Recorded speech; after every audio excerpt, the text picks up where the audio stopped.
Rajkot Ahmedabad highway પાસે બામણબોર નજીકનો રસ્તો વરસાદના કારણે ધોવાઈ ગયો। હીરાસર એરપોર્ટથી 5 કિલોમીટરના અંતરે આખો હાઈવે તૂટી ગયો છે, જેને લઈ નેશનલ હાઈવે ઓથોરિટીએ હાઈવેને ફરીથી રિપેર કરવાની કામગીરી હાથ ધરી। હાલમાં જ અહીં હાઈવેના 6 લેનનું કામ કરાયું, એવામાં સવાલ થઈ રહ્યા છે કે હાઈવેનું એવું તે કેવું કામ કે ઉપરથી આખો હાઈવે ઉખડી જ ગયો। સૌરાષ્ટ્રના ધારાસભ્યો સાંસદો રોજ અહીંયાથી પસાર થાય છે।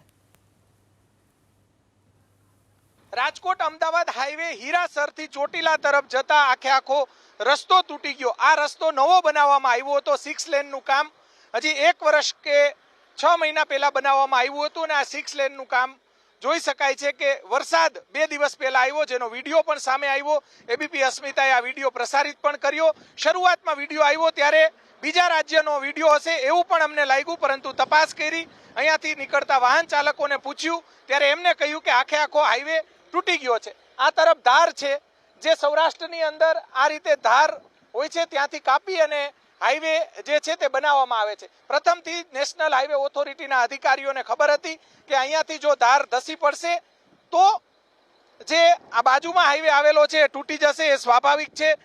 વરસાદની પેટર્ન બદલાઈ છે એ પણ સ્વાભાવિક છે, આધુનિક ટેકનોલોજી આવી ગઈ છે એ પણ સ્વાભાવિક છે, અને હાઈવે તૂટી ગયો છે એ પણ સ્વાભાવિક છે। આ દ્રશ્યો બતાવશું આખો હાઈવે।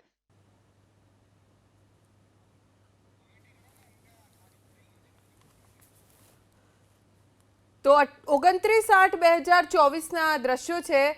ખાડો પડતા તાત્કાલિક પ્રશાસન કામે લાગ્યું અને ધીમે ધીમે હવે આ કામગીરી આગળ વધી અને ખાડાને પૂરવા માટે હાઈવે ઓથોરિટી તરફથી પણ તાત્કાલિક કામગીરી શરૂ કરવામાં આવી। સૌથી મોટો સવાલ એ ઊભો થઈ રહ્યો છે કે હજી આ ખાડાને કે એટલો સમય પણ નથી થયો, રસ્તો બન્યાને એટલો સમય નથી થયો, અને છતાં આટલી ખરાબ સ્થિતિ।